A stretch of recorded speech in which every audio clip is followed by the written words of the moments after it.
So if you could sum your career up in one word, how would you describe it? Adventurous. And why adventurous? So the career path I've had, the reason I would say it's adventurous is, to me, it's still very surreal. I don't really believe half the stuff that I've managed to accomplish, or the opportunities that have arose my way. So it's very, like, it's like anything else. It's up and down, up and down. You've got your good points, your bad points. So to me, it's an amazing adventure, and you get to go along this amazing adventure with amazing people, very like-minded people like yourself, people who are dedicated and passionate about professional wrestling, and it's just something that I'm really grateful to be a part of. 100% stuff like that. Like I said, mate, we're talking about your career and stuff like that. But first, Drew, how's your week been, mate? All right? My week's been, it's been it's been no bad, no complaints. Anything exciting, or just the usual stuff, training and stuff like that? Usual, just training, doing the shoot job. That's it. I mean, getting prepared for whatever shows come next. Absolutely, stuff like that. Do you get time to yourself, obviously, like working, obviously wrestling? I do get some time to myself. With work, I do split shifts, so I'm working in the morning and at nights as well. So I do have like time during the day where I get some free time, where I get to do what your normal stereotypical guy likes to do, is sit and chill, playing the PlayStation, you know what I mean? Just searching through social media, promoting myself, just things like that, you know what I mean? But it's, yeah, I do like to find time for myself. I find it very vital, you know what I mean? You got to find time for yourself. You know what I mean? You remember that you always got to put number one first, and that's yourself. So, like, yeah. You mentioned PlayStation. I've got to ask, mate, what games do you play? So, just now I'm between Call of Duty, Black Ops 6, and I'm recently just got back into playing DayZ, which is like a online open world survival game, like zombie apocalypse survival game. Interesting. You any good at Black Ops 6? I'm all right. I'm not the best, you know what I mean? But I'm all right. Okay, we'll stick with that. So let's obviously start at the beginning, man. I mean, how does your career begin in wrestling? So my career began back November 13th, 2005. It was a friend who had informed me that he'd found a wrestling training school, which was in Kirkcaldy in Fife. And he asked me if I would be interested in going along. So we went along, and it was the training was taken by Mike Musso, who is the promoter and owner of Worldwide Wrestling League. It was a bit, I don't know, it wasn't what I was expecting. We turned up into a small little school janitor's hut, if you want to call it that, like a storage place. We had like maybe like a half an inch thick judo mats and a wooden floor. There was no ring, there was no glitz and glamour. It was like something that you would see in an old school movie. Like, you know what I mean? It just wasn't what you're looking at. There was no ring, there was nothing like that. Do you know what I mean? So that was my beginning, my almost 20-year journey. Wow. And what was that first bump like? I always ask a lot of wrestlers this. So as a child, I say as a child, I was 13 when I first done my first bump. And I'll be honest, as a kid, I wouldn't say I fully committed to a bump, because it's an unnatural thing to do, is to fall backwards and not hurt yourself. So for me, it did take me quite a while. It took me quite a long time to get confidence to bump on a hard surface. But I do remember the first time bumping in a wrestling ring, and I would be lying if I was to sit here and say there was not that slight little thought in my head saying, "Do I want to do this? Really? Is this what I want to do? Oh, I don't know. I don't know. I don't know." But here I am, 20 years later, still doing it. Crazy, man, crazy. And obviously, in those 20 years, what's some of your personal highlights? So my personal highlights, and sure, if there's anybody watching, any of the guys at the Share locker room are probably sick and tired of hearing me saying this. But I back in 2024, April 6th, I got to be the first Scotsman since 1968 to challenge for the NWA World Heavyweight title when I went one-on-one against EC3 down at World Association of Wrestling down in Norwich, which was run by the Knight family. Another opportunity that came from the World Association of Wrestling was I got to go over to South Africa to represent Scotland, and Scotland as well as the United Kingdom. And I got to wrestle at the Splash Festival, something like 14,000 people there. That was something else. That was something I never ever thought I'd ever get to do. That's probably the two biggest ones. Wow. Okay. So obviously, I've seen a lot of your work from Iron Girders. How did that all begin? So with Iron Girders, like, it goes back to when I was still a trainee. So when I was a trainee, I was like traveling around to all the different wrestling promotions to help out build the ring, or be security, set up the shows. And the guys that were on the shows there was people like BT Gunn and Wolfgang, and we had rest in peace Lionheart.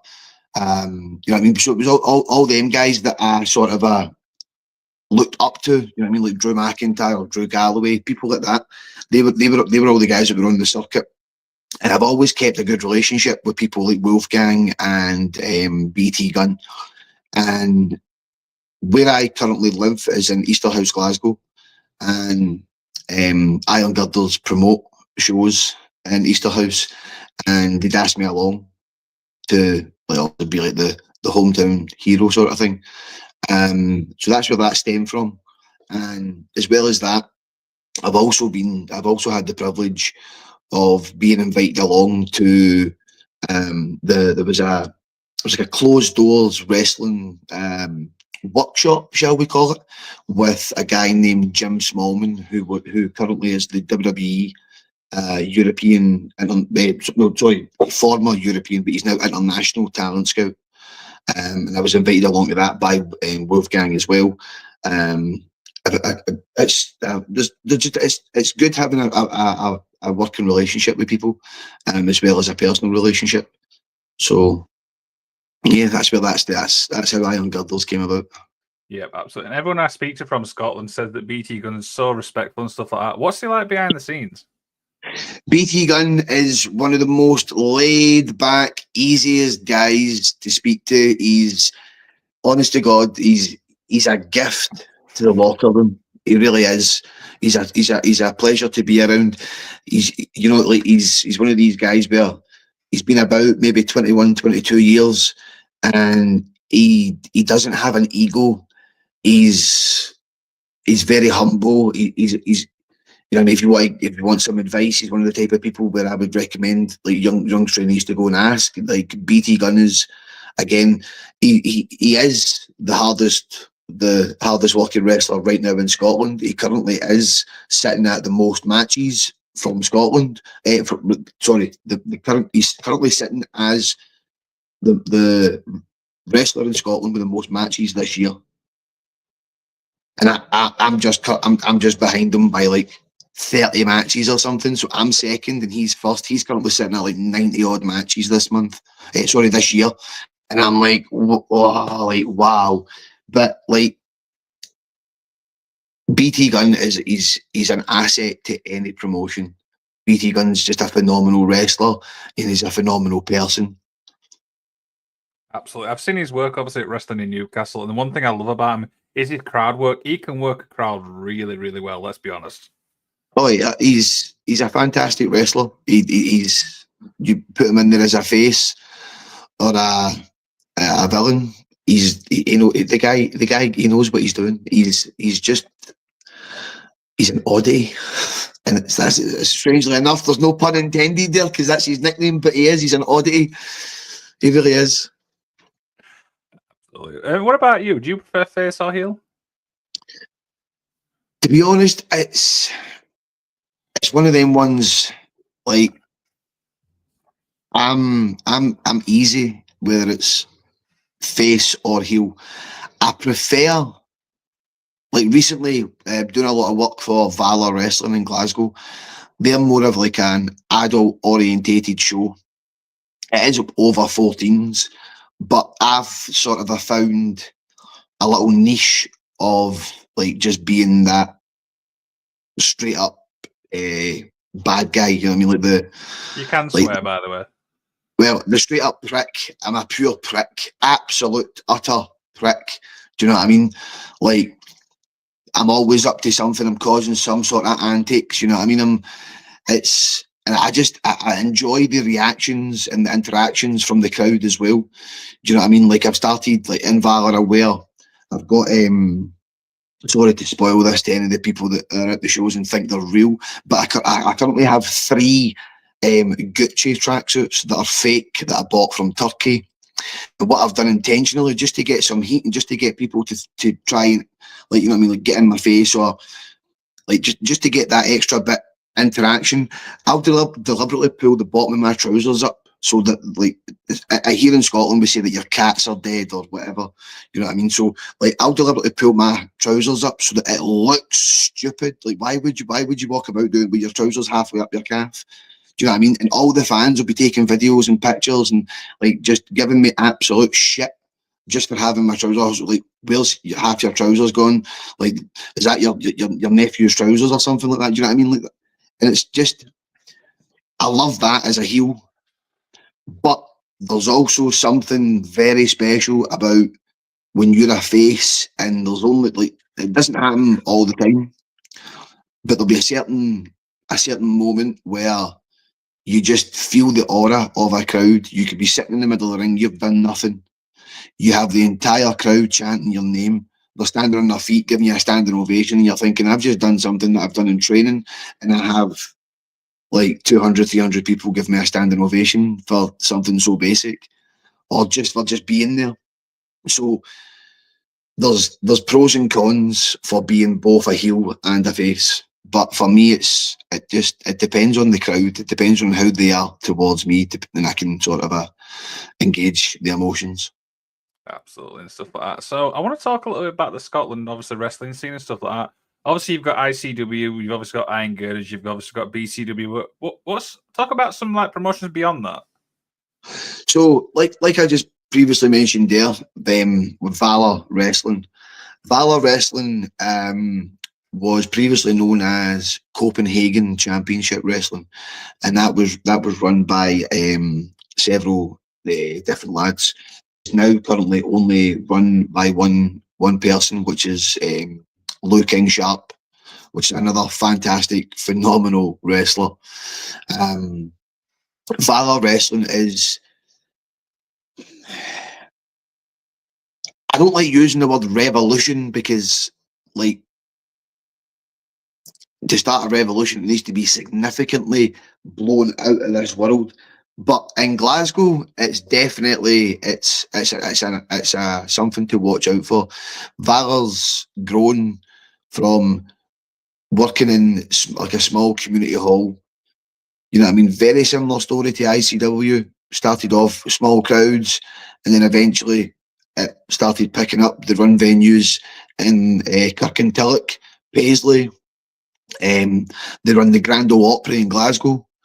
Uh, there's just something special about it. We're unique to have like certain people involved. So for any of the hardcore wrestling fans out there that know who Todd Gordon is the guy who started ECW. Obviously, it was first known as Eastern Championship Wrestling, later became Extreme Championship Wrestling.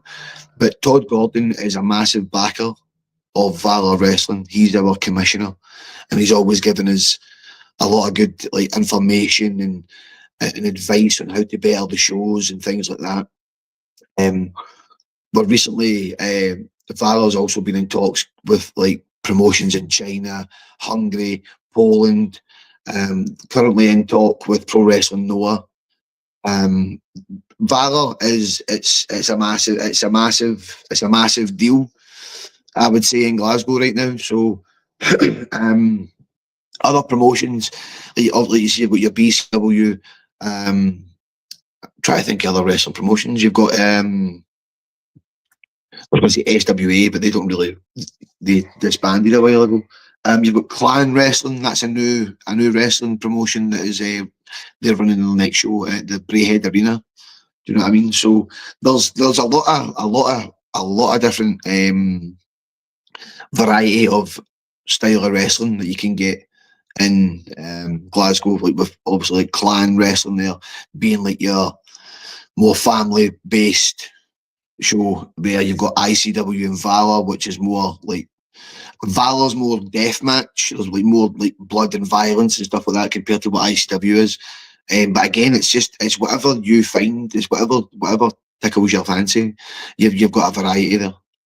I think what you're saying is there's something for everybody when it comes to the wrestling in Scotland. 100%, 100%. Do you know what I mean? Like you've got your family orientated shows. You've got your more nitty gritty style shows with like ICW and stuff, and then you've just got your over the top, ultra violent with Valor. Do you know what I mean? And aye, you've got a variety there. So you know what I mean? It's you need to like now with my opinion, like with WWE have made it so much more about the kids. And it's that, like, I understand obviously we were all kids at one point and we loved wrestling as kids, but it wasn't so much catered to the kids. It was just something that the kids could look up to. Whereas now it's catered to kids. So it's like the dads and the mums are having to bring the kids along because it's something they watch. Whereas we want the mums and dads to grab the kids and say, right, we're going, whether you like it or not. Do you know what I mean? That's just something that, and I think that should be with every wrestling promotion. I'm sure that's their goal is to want to entertain the entire family, to make sure that you bring the asses to sit back on them seats again. 100% agree there. So, for people obviously listening, who is Drew Marshall, the character? So, Iron Drew, the character, is he doesn't have much of a base. Iron Drew is when Iron Drew's on the good side, he's a no nonsense, but doesn't take no shit. Wears his heart on his sleeve, but he's got the fight of a warrior. Whereas Hugh Iron Drew is more like, you know, like the little chav that you seen at school that pissed everybody off. The guy who let his intrusive thoughts get the better of his mouth, and you know what I mean, couldn't hold his piss, as we would say here in Scotland. He's in your face. He's just like cut straight to the bone. He's a grade A arsehole, and he also loves himself. He thinks he's God's gift. Okay. Oh, is he still there? Is he gone? I wonder if his connection's gone. I bet his battery's gone dead because he mentioned his battery literally was going to go dead. Right, we'll see. Get a couple of minutes or so. See if you can come back on.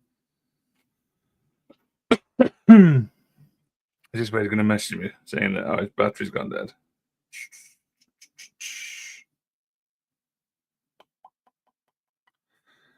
He's literally just froze. I don't know what's happened here or what.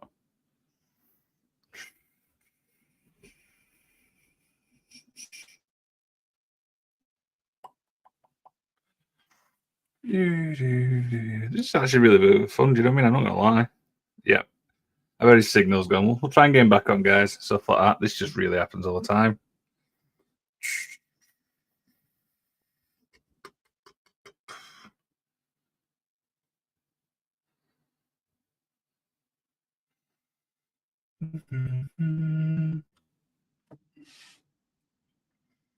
Right, slow messages up and stuff like that. So I bet everybody's phone's gone dead.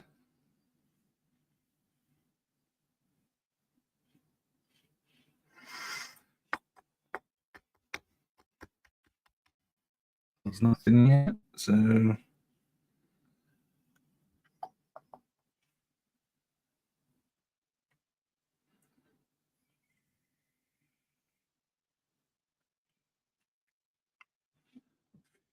Can cut all this out after the show, so this is absolutely fine. It's not an issue.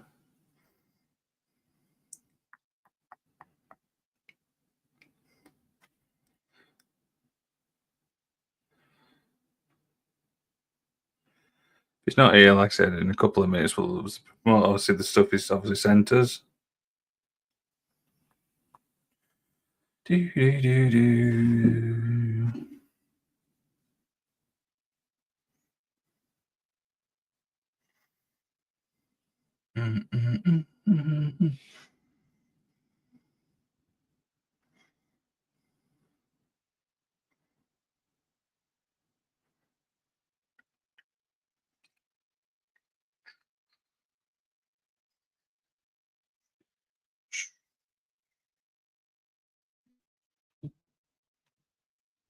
It disappeared, so hopefully, like I said, we can get him back on.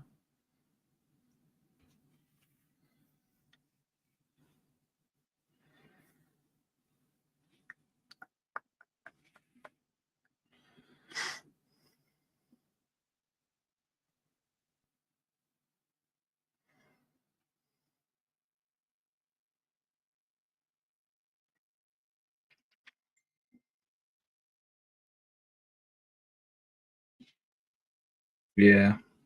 My mate's just messaged me saying it happens. Yeah, unfortunately, mate, it does. Not really much you can do. So.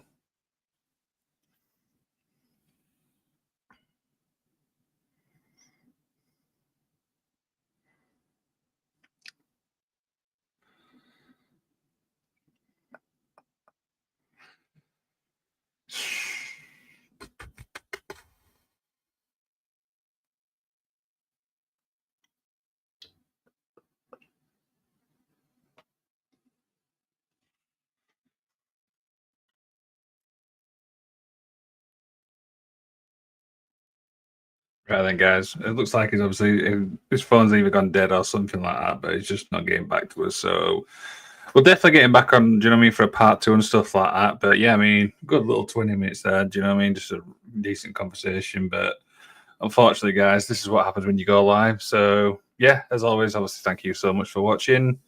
Head to obviously the Magic of Wrestling on YouTube, Twitter, Instagram, TikTok. We're absolutely everywhere and stuff like that. Stay tuned for obviously some more watch alongs and stuff like that. And yeah, I mean, it sucks, mate, but unfortunately it happens.